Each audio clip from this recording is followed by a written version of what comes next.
he propuesto hablarte no como un predicador, sino como un hijo. Un hijo hablando a otros hijos. Y me gustaría hablarte con el corazón descubierto. Y para eso he decidido traerte unas fotos de mis viejitos. ¿Quieres conocer a mis papás? Sí.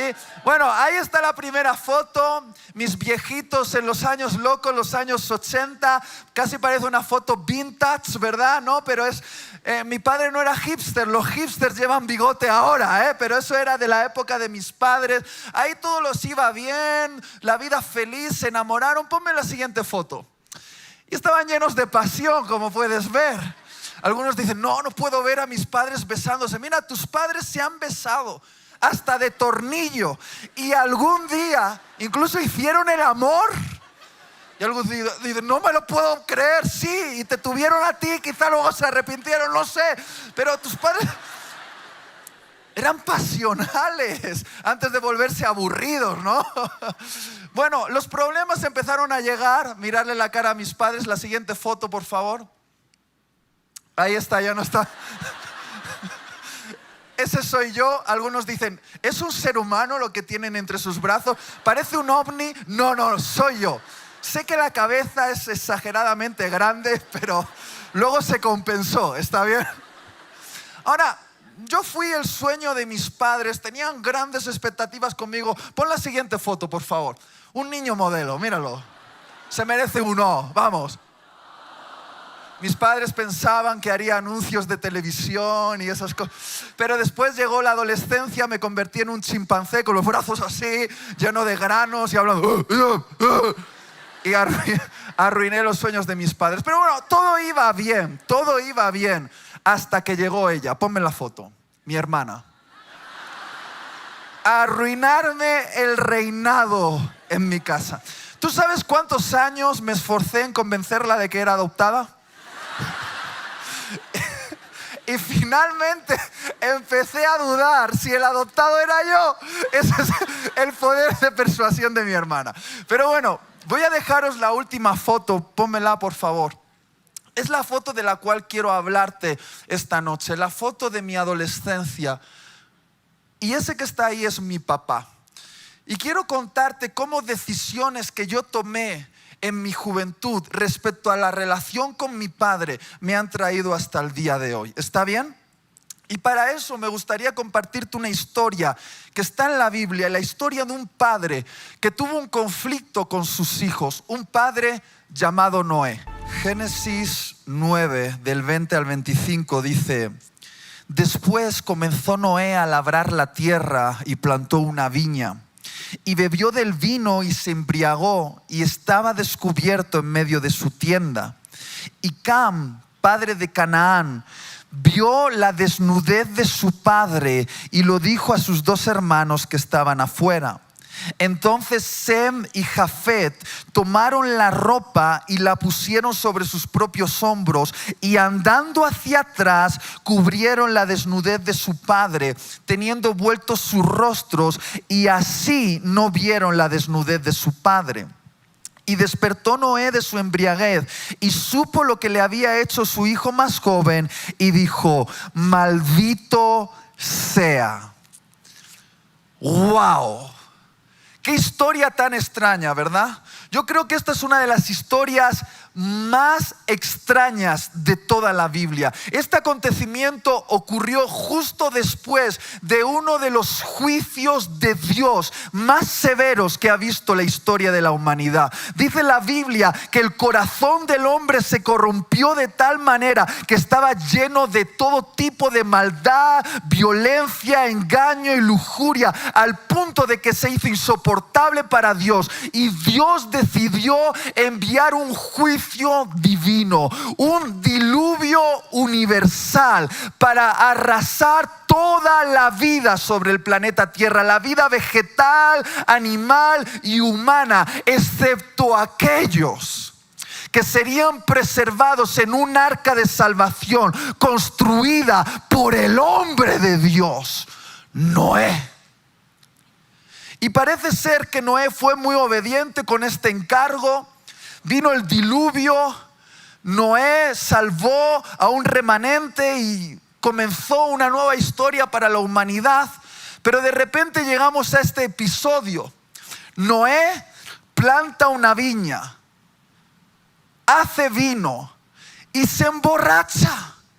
El hombre de Dios borracho. Ahora no te estoy hablando de que Noé tomase un poquito y estuviese feliz. No. Noé se emborrachó con una pedazo de borrachera que literalmente se quedó en un estado vergonzoso, tirado en su tienda, desnudo, sin capacidad de mantenerse de pie, en una situación de indignidad absoluta. El hombre de Dios borracho. Ahora, es muy fácil juzgar a Noé, pero quiero que lo pienses bien. Noé quizá tuvo sus razones para hacer lo que hizo. La Biblia no es muy clara con este detalle, pero imagínate, Noé tuvo que ver cómo todas aquellas personas malas, pero personas que él conocía, cuando la puerta del arca se cerró sobrenaturalmente por la mano de Dios y comenzó a llover, me imagino que muchos de ellos irían al arca y la golpearían la puerta diciendo: Noé, Noé, ábrenos. Sin que Noé pudiese hacer nada. Y quizá esos gritos se quedaron grabados en la mente y el corazón de Noé. Y quizá, no sabemos, Noé bebió para olvidar. Por favor, no dejemos de pensar que Noé era un hombre con debilidades. Sea como fuese, ahí estaba el hombre de Dios, borracho. Y dice la historia que uno de sus hijos, Cam, viene a la tienda de su padre y lo ve echado en el suelo, desnudo, en ese estado de vergüenza. Y en vez de socorrerlo, dice la Biblia que lo mira con una mirada de superioridad moral y lo juzga. Y no solo lo juzga, sino que lo abandona en medio de su vergüenza y se marcha afuera para contarle el chisme a sus hermanos. Ahora piensa bien, como en la humanidad solo existían sus hermanos, contárselo a sus hermanos era como contarle el chisme a toda la humanidad. Y sus hermanos hicieron algo muy diferente. Dice la Biblia que sus hermanos tomaron un manto y se lo pusieron sobre los hombros y caminando hacia atrás para no ver la desnudez de su padre, para no verle en ese estado de vergüenza, se acercaron a él y con mucho respeto le cubrieron con un manto.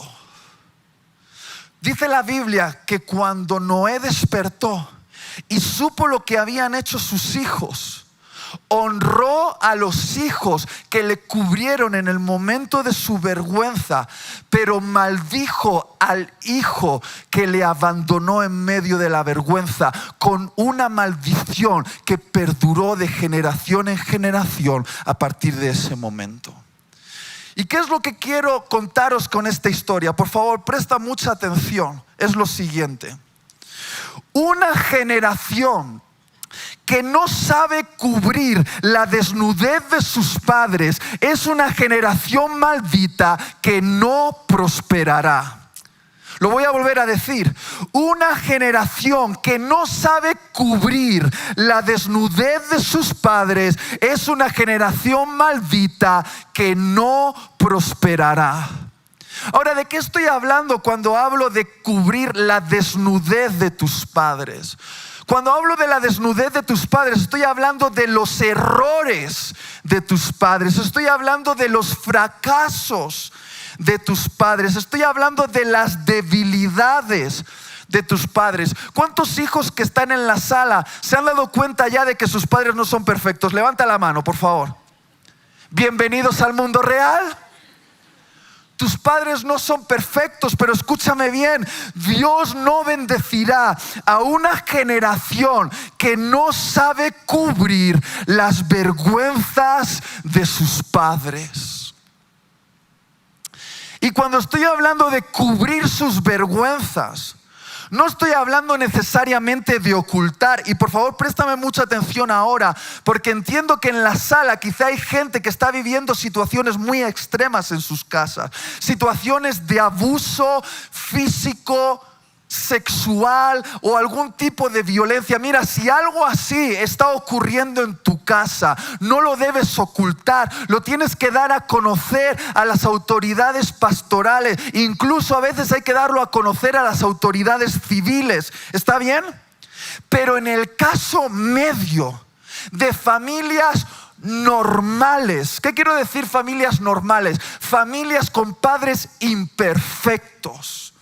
Cuando hablo de cubrir su desnudez, estoy hablando de poner un manto de honor sobre las vergüenzas de tus papás. Estoy hablando de cubrirlos con un manto de dignidad a pesar de sus errores. ¿Alguien me está entendiendo aquí? Queridos jóvenes, el error de Noé no era una excusa para la deshonra de sus hijos. Es más, creo que el error de Noé era una prueba para el corazón de sus hijos, una prueba que iba a revelar la verdadera naturaleza del corazón de sus hijos. Porque ¿sabéis dónde se revela la verdadera naturaleza de nuestro corazón? ¿Sabéis dónde se ve quién realmente somos? No en la iglesia, no en el grupo de jóvenes, no en el grupo celular, sino en la casa de tus padres. Ahí es donde realmente se ve quién eres tú en realidad. Ahí es donde se revela tu corazón. Y escúchame bien, por favor.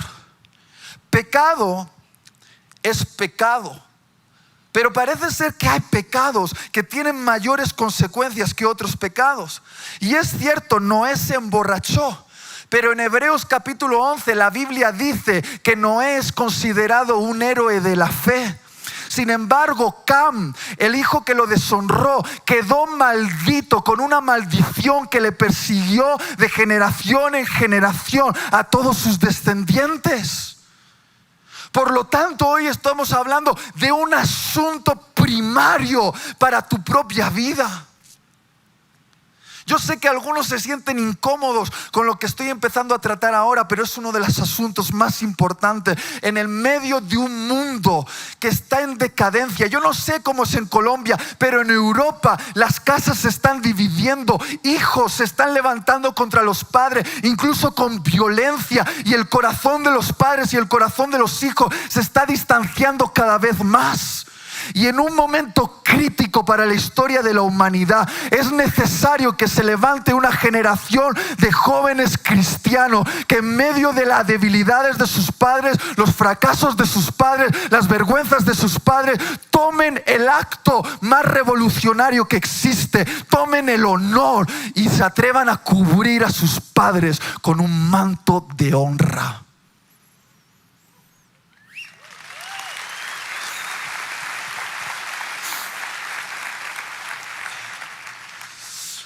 Lo que te estoy contando hoy aquí no es algo que he leído en un libro, es algo que me ha tocado vivir a mí.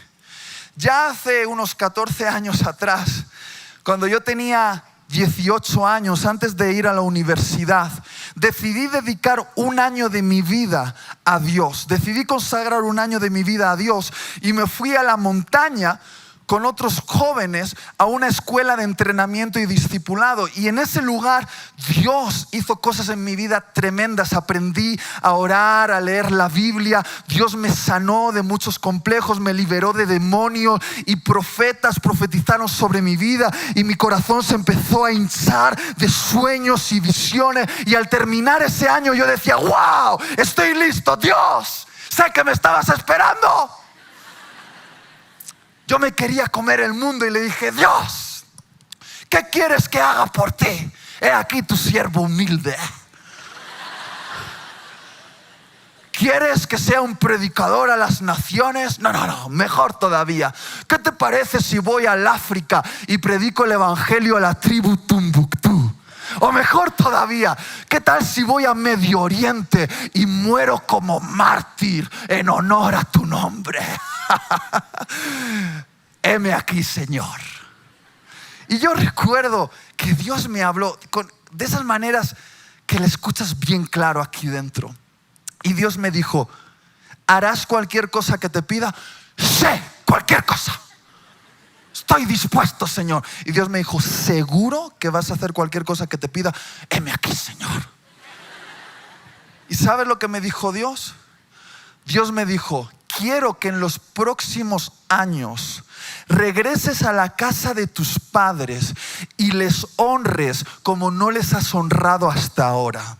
Y quiero que hagas 3 cosas. Lo primero que quiero que hagas es que termines tus estudios universitarios y cumplas la promesa que le hiciste a tus padres de que traerías un título universitario a casa, porque ellos han invertido mucho en tu educación.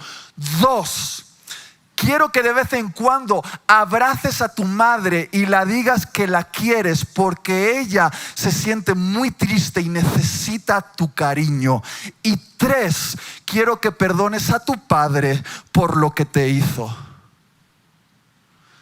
¿Seguro que no quieres que muera como mártir?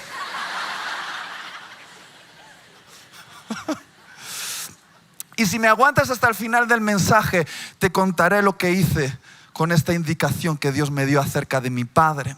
Pero yo en esa montaña tuve que aprender un principio que algunos aquí todavía no han aprendido, que es el siguiente: Dios solo usará a un joven para los asuntos de su casa si ese joven es fiel con los asuntos de la casa de sus padres. Es decir, la conducta de tu corazón en la casa de tus padres te va a calificar o descalificar delante de Dios para que Él te pueda usar para los asuntos de la casa de Dios. En otras palabras, quien no da la talla en los asuntos de la casa de sus padres, no da la talla para los asuntos de la casa de Dios. Queridos jóvenes, ¿no os dais cuenta de que Dios os está poniendo a prueba? Estáis en un examen. Y no es un examen del seminario, ni del instituto, ni de la iglesia. Es un examen que está ocurriendo en vuestra vida cotidiana, justo en ese lugar donde se revela la verdadera naturaleza de vuestro corazón, debajo del techo paterno con vuestros papás. Dios está observando cómo reaccionáis ante las pequeñas cosas, para saber si vuestro corazón está listo para las grandes cosas. Mira, Dios es bastante práctico y nosotros a veces bastante místicos. Decimos cosas como: Dios, ¿tú quieres usarme?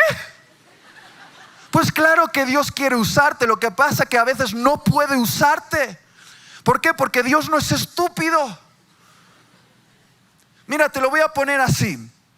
Dios te está observando cómo reaccionas ante la orden de tu mamá que te dice: ordena tu cuarto, o limpia la loza, o arregla esta cosa en la casa.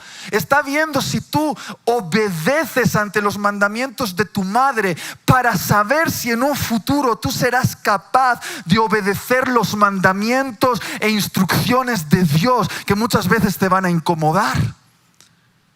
Por ejemplo, Dios te está observando cómo tratas los recursos de la casa de tus padres, cómo cuidas la ropa, o usas el teléfono móvil, o tratas los electrodomésticos, o el agua, o la luz. Que por cierto, para los que piensan que su teléfono móvil, su ropa es de ellos, mira, eso que llevas puesto es de aquel que lo pagó. ¿Y sabes quién lo pagó? Tus papás. Pero tú crees, escúchame, tú crees que si no eres capaz de tratar bien aquellos recursos que tus padres han ganado con el sudor de su frente, Dios va a poner los recursos de su reino que le ha costado cada gota de su sangre? ¿Crees que Él te los va a poner en tus manos? No. Y podría continuar hablándote de qué es la fidelidad. en los asuntos pequeños lo que te va a promocionar delante de Dios para los asuntos grandes. Y si no das la talla en los asuntos de la casa de tus padres, no das la talla para los asuntos de la casa de Dios. ¿Alguien me está entendiendo aquí? ¿Tiene sentido para alguien, sí o no? Algunos dirán, tranquilos, que esto se pone más duro todavía, no te preocupes. Mira, una de las palabras más fuertes que Jesús pronunció fue sobre aquellos que violaban el mandamiento de honrar a los padres. Lo podemos leer en Marcos capítulo 7 a partir del versículo 9. Dice, les decía también, hipócritas, di conmigo, hipócritas. Más fuerte, hipócritas. Más fuerte, hipócritas. Bien invalidáis el mandamiento de Dios para guardar vuestra tradición. Porque Moisés dijo, honra a tu padre y a tu madre, y el que maldiga al padre o a la madre muera irremisiblemente. Pero vosotros decís, basta que diga un hombre al padre o a la madre, es corbán, que quiere decir mi ofrenda a Dios o consagrado a Dios.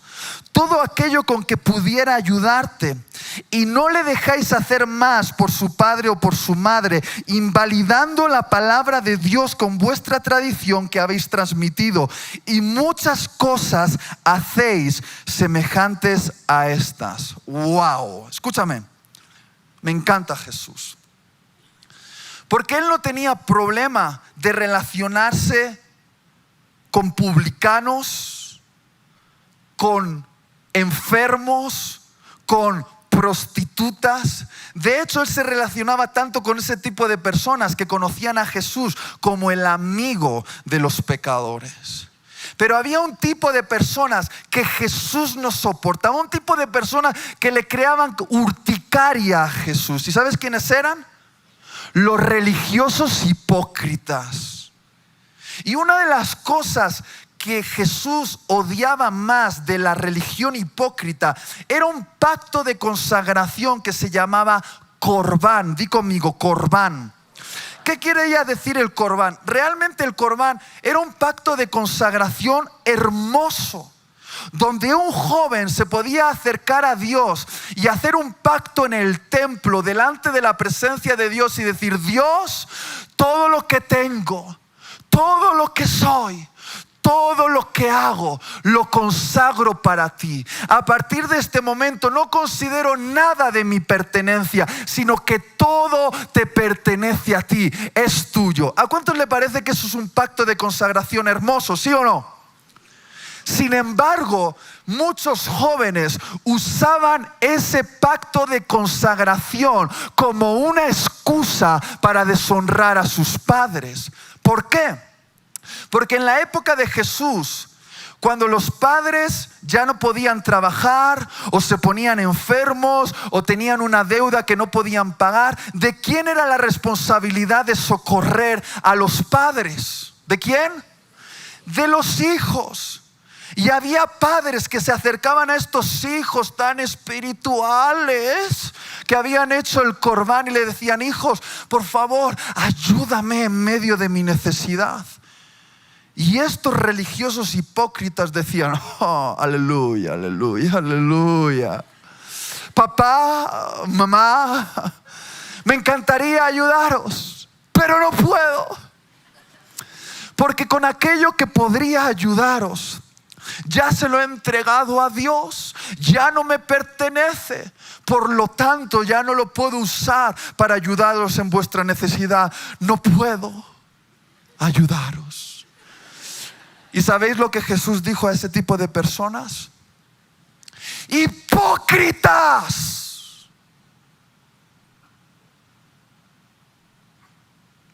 ¡Hipócritas! ¿Cómo os atrevéis a decir que todo lo que tenéis está consagrado a Dios, si no lo usáis para aquello que para Dios es más importante, que es el cuidado, el socorro y la protección de vuestros padres? Ese tipo de consagración, dice el Señor, no me vale para nada. Y ahora hablo con autoridad porque llevo siendo pastor de jóvenes durante 14 años. He estado en tantos eventos de jóvenes como estos, donde había llamados al altar y los jóvenes salían, los chicos moqueando, las chicas llorando con el rímel por aquí, diciendo: Dios, todo lo que soy, todo lo que tengo, todo lo que hago. Bien místicos, bien. Te lo entrego a ti.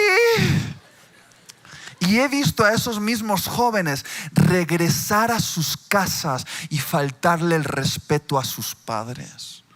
Les he visto desobedeciendo las normas de la casa de sus padres. Les he visto levantando la voz a sus padres. Les he visto engañando a sus padres. Les he visto abusando de los recursos de la casa de sus padres. Y sabéis, una consagración así no le vale para nada a Dios. Por favor, préstame atención. El joven en esta sala que no es capaz de dar la talla en la casa de sus padres, no te engañes, no dará la talla para los asuntos de la casa de Dios.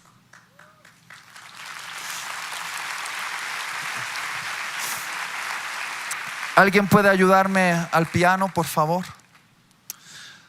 Veo que algunos estáis nerviosos, tranquilos, ahora me voy a poner dulce. Di conmigo: honrar. Efesios 6, 2 y 3 dice: honra a tu padre y a tu madre, que es el primer mandamiento con promesa, para que te vaya bien y seas de larga vida sobre la tierra. Queridos jóvenes, hoy estamos hablando de una de las llaves más poderosas que existen para liberar el llamado de Dios en tu vida: la honra a los padres. Muchos ni siquiera entendéis lo que hoy se está debatiendo en esta sala.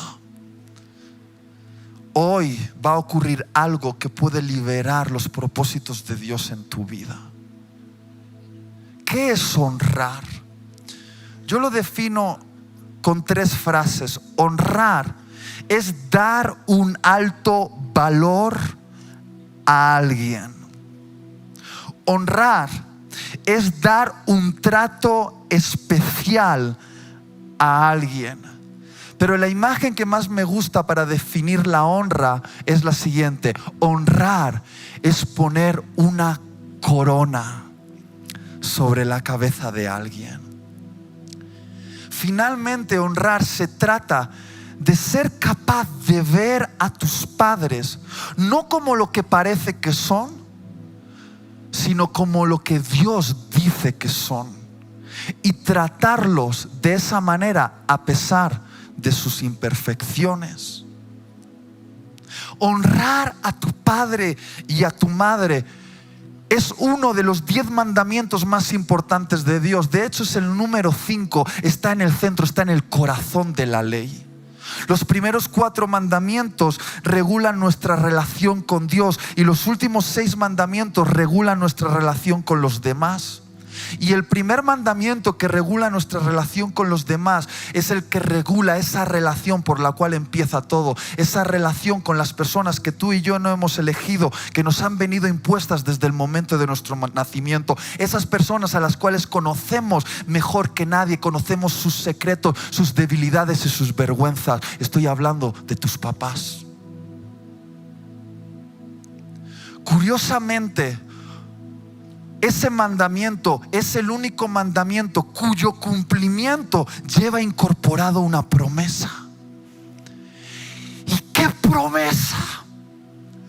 ¿Qué promesa? La promesa de prosperidad y larga vida.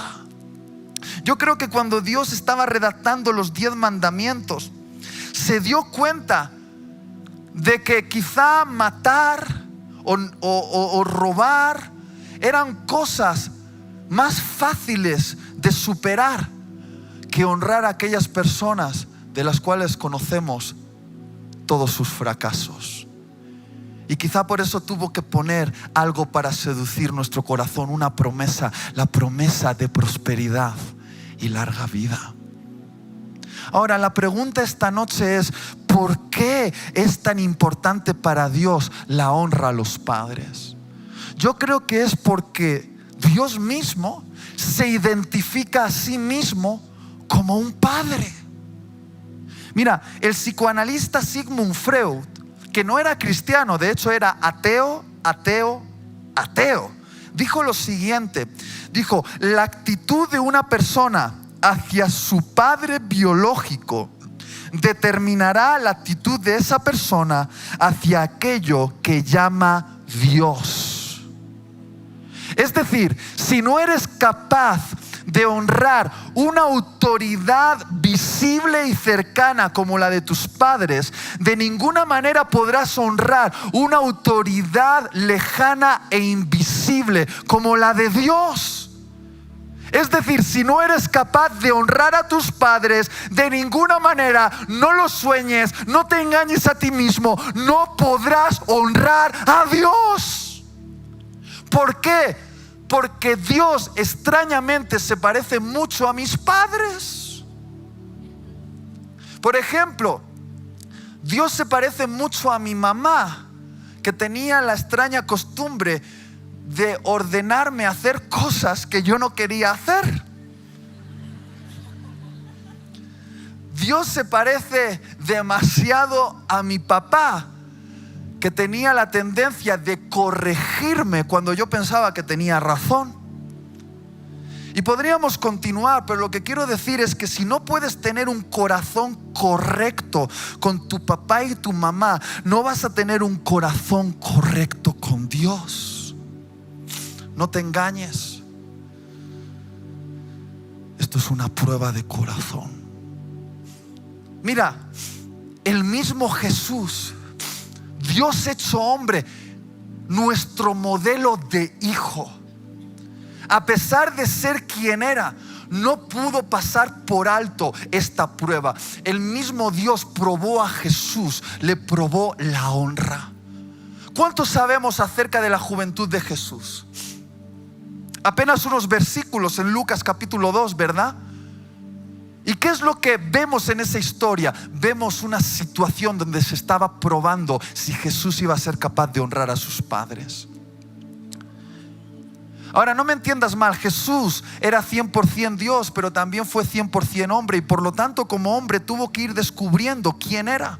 Y supongo que con 12 años Él empezó a descubrir que era el Salvador, el Mesías, que había un llamado sobre Él dado por Dios. Y dice la Biblia que con 12 años se escapó de sus padres. ¿Y dónde fue? Al templo, a discutir de teología con los doctores de la ley. Ahora, ¿tú te puedes imaginar cómo se sentiría su madre María? ¿Tú has visto una madre que pierde un niño en un supermercado? Se vuelve loca. Yo me imagino a María diciendo: he perdido el Salvador del mundo, he perdido el Salvador del mundo, he perdido. 3 días estuvo Jesús perdido. Y finalmente María llega al templo y ve a Jesús. 12 años tenía, 12 años discutiendo con los doctores de la ley acerca de teología. Y María se acerca como una madre, porque las madres en todas las edades siempre son iguales. Exagerás. Y yo me imagino a María diciendo: ¡ay, hijo mío, me estás matando! José, agárrame, que me da algo. Me imagino así, era una madre.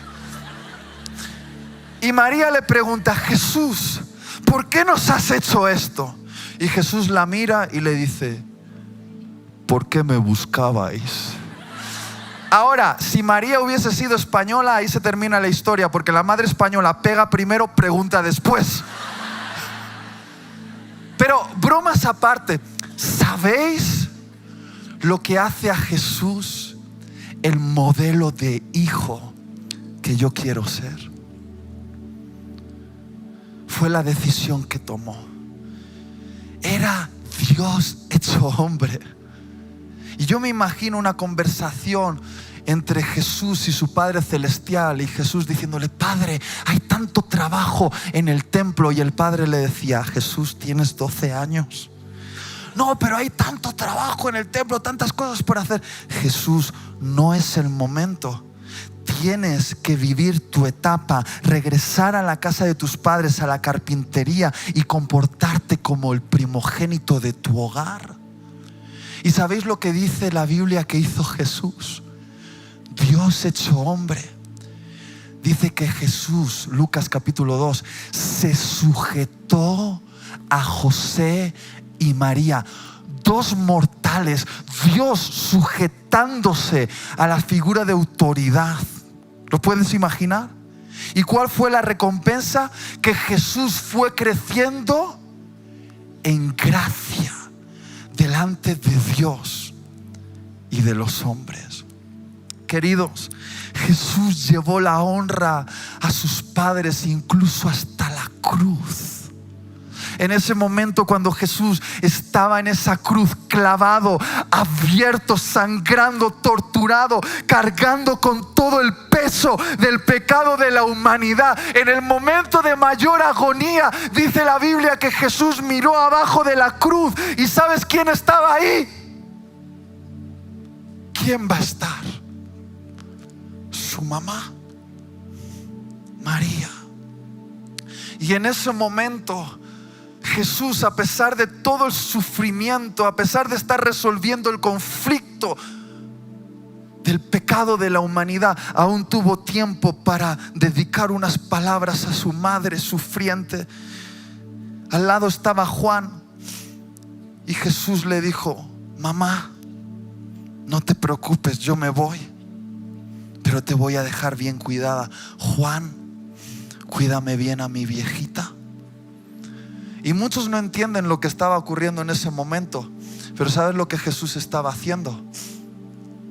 Arreglándole la jubilación a su mamá. Porque era responsabilidad del primogénito llevarse a la madre viuda a vivir a su casa y socorrerla en los años cuando ella era anciana. Y sabiendo Jesús que se marchaba, ¿sabes lo que hizo con su mamá? Proveerle de un cuidado en los próximos años. Sí, arreglando el problema del pecado, pero aún teniendo un corazón sensible para tener misericordia de su mamá. ¿Y tú qué? Tú puedes decir: no, Itiel, tú no conoces a mis padres, tú no sabes cómo son, no conoces sus errores. ¿Qué quieres? ¿Que hagamos una competencia de a ver quién tiene los peores padres?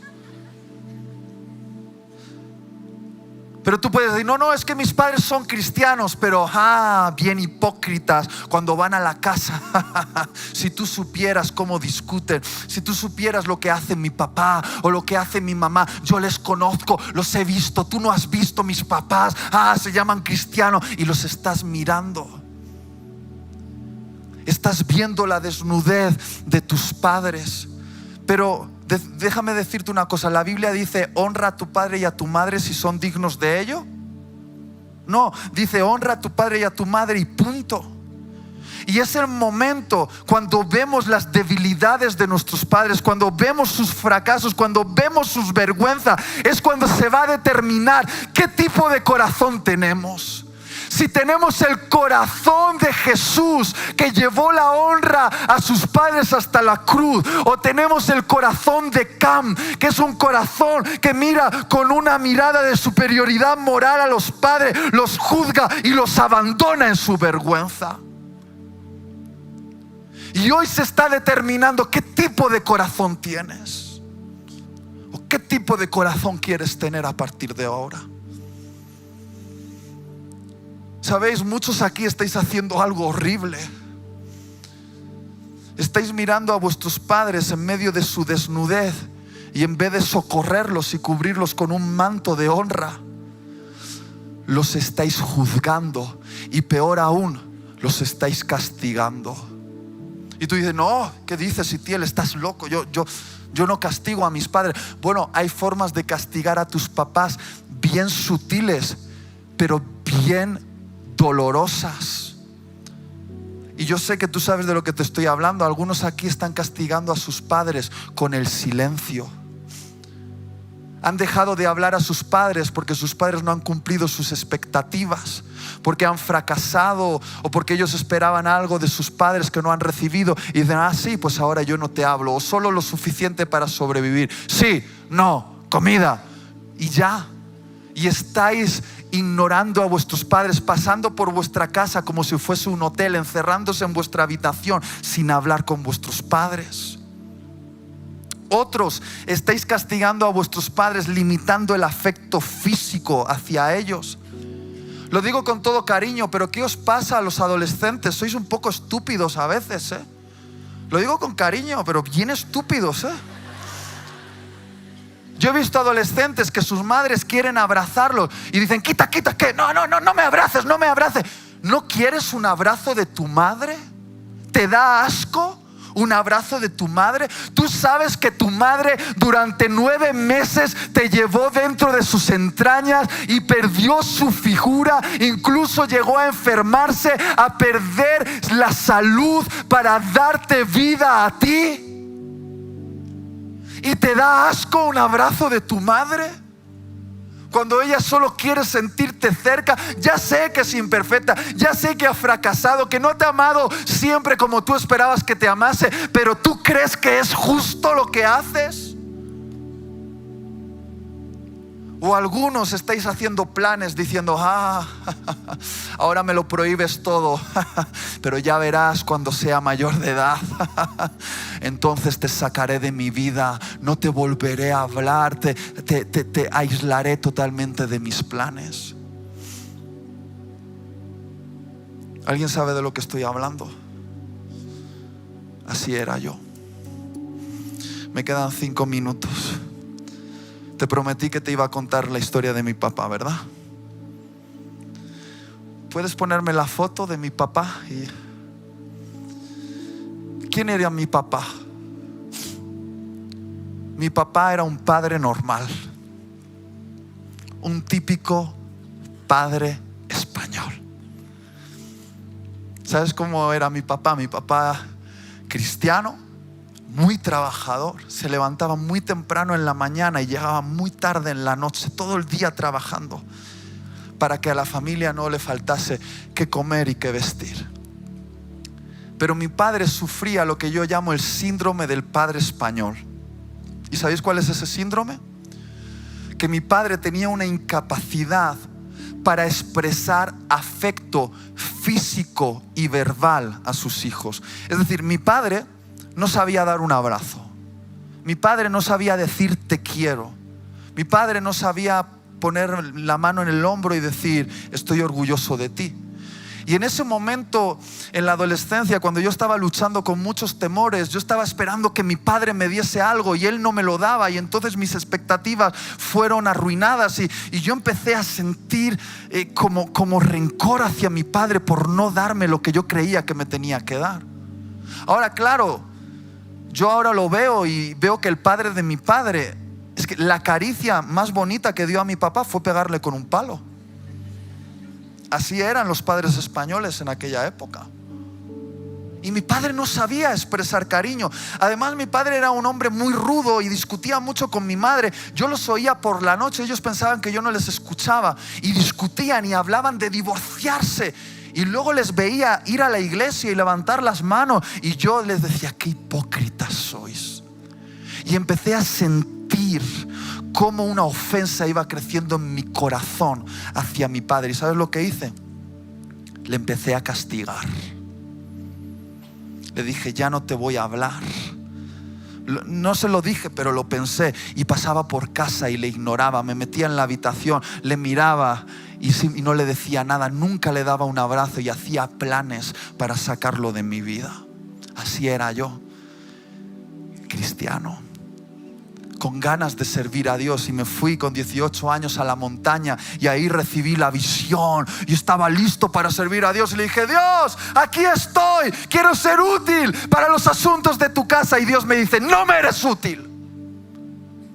No, hasta que no arregles ese asunto en la casa de tus padres, tienes que volver y perdonar a tu papá. ¿Y sabes lo que le dije a Dios? No. Es Él quien tiene que pedirme perdón a mí. Él ha fracasado como padre. Es Él quien tiene que pedirme perdón. Y Dios me dijo: yo quiero que mis siervos lleven la iniciativa como yo la llevé en la cruz. Quiero que vayas y seas el que solucione este problema. Y le dije: Dios, no lo siento. No siento perdonar a mi padre. No lo siento. Y Dios me dijo: el perdón no es algo que se siente. El perdón es algo que se decide. Ahora, ¿crees que esto es algo romántico lo que te estoy contando? De ninguna manera. Fue una de mis luchas más violentas con Dios. Pero Dios me venció y tomé una decisión. Volví a la casa de mis padres. Fui a la habitación, mi papá estaba en la cama, abrí la puerta y me eché encima de la cama. No para exigirle nada a mi padre, sino para pedirle perdón. Perdón por todos los años que le había castigado, y le empecé a abrazar y le dije: papá, perdóname, papá, perdóname. Y mi padre se despertó y me intentó abrazar y dijo: a ver cómo agarro esto. No sabía abrazar. Y yo le dije: papá, perdóname por todo esto que ha pasado. Y mi padre empezó a llorar y me dijo: no, hijo, perdóname tú a mí. Y dije: no, papá, perdóname tú a mí. Él: no, perdóname tú a mí, perdóname tú a mí. No vamos a discutir por esto, papá. Y hice una cosa que lo cambió todo. Me puse de rodillas delante de mi padre y le dije: Padre, bendíceme. ¿Qué? Que me bendigas. ¿Cómo? Trae la mano, anda. Y mi padre no es un profeta, pero en ese momento empezó a orar por mí. Y palabras del cielo, del corazón de Dios a través de la boca de mi padre, y yo pude oír que Dios me decía: por cuanto has honrado a tu padre esta noche, voy a liberar el llamado en tu vida para hablar a una generación. Y esa noche, en esa habitación donde yo tomé una decisión, la decisión de honrar a mi padre, soy lo que soy, y hoy estoy aquí para hablarte a ti.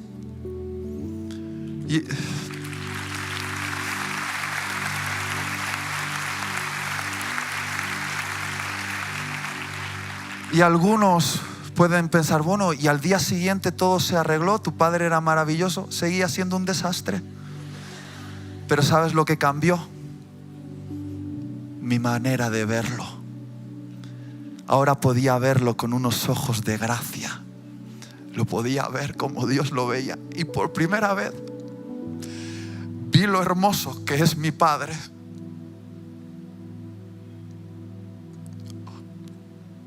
Tuve una visión de la hermosura de mi padre.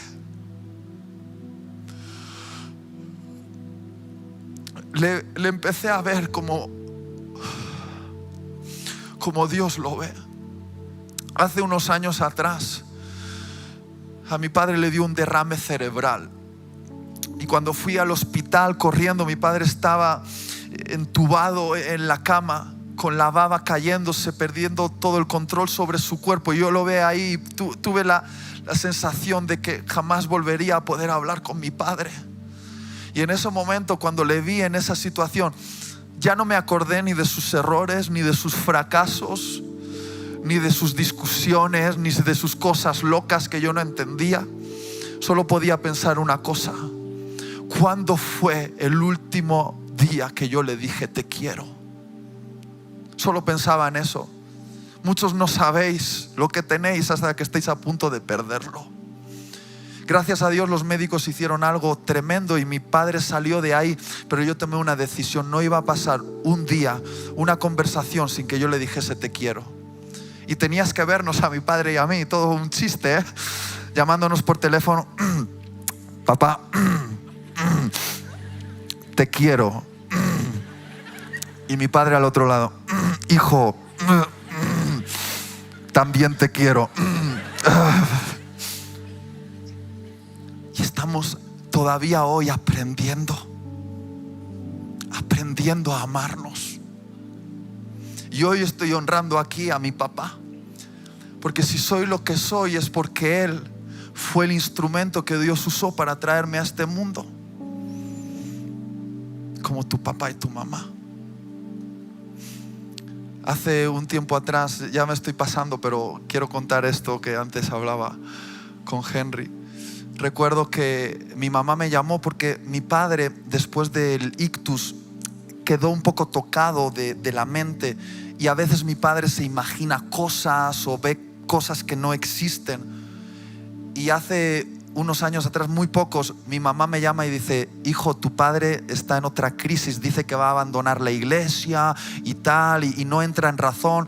Y no había razón para eso, pero le estaba dando otra crisis. Y yo fui donde mi papá, no fui todavía donde mi papá. Yo dije: mamá, pero es que estoy en plenos viajes ministeriales. Y mi mamá me dijo: pero tu papá necesita ayuda, no sé qué hacer. Y colgué el teléfono. Y recuerdo que yo estaba mirando mi agenda, mirando todos los viajes ministeriales, y Dios me dijo: Itiel, si ahora no tienes tiempo para tu padre, no me vales para nada en el ministerio. Si ahora no atiendes a tu papá, yo te quito la unción. Y dije: vale. Y fue donde mi papá, y mi papá le dije: papá, ¿pero por qué? ¿Qué te pasa? Y no, porque en la iglesia hay gente mala. Y digo: menudo descubrimiento. ¿Y sabes lo que hice? Me metí a mi padre en un coche y me lo llevé de viaje al otro lado de España, a una casa de sanidad, y pasé 3 días con mi padre, durmiendo con mi padre, hablando con mi padre. Y mi padre estaba tan feliz que dijo: hijo, ya estoy listo para volver a la iglesia. Y en el coche, cuando íbamos rumbo a casa, mi padre me toca el hombro y yo le digo: ¿qué pasa, papá? Y dice: hijo,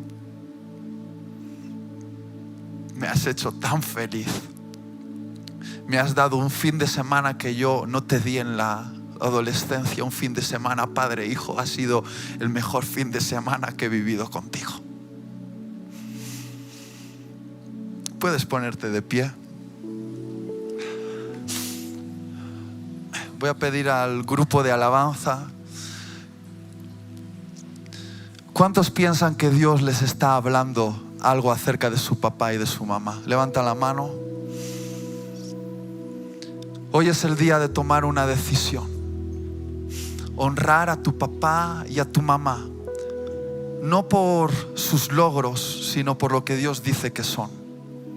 Verlos con la mirada de gracia que Dios te ha visto a ti, y tomar un manto de honor y ponerlos sobre las vergüenzas de vuestros papás. Pero hoy todo comienza con una decisión, la decisión de liberar tu corazón de toda ofensa contra tu papá o tu mamá.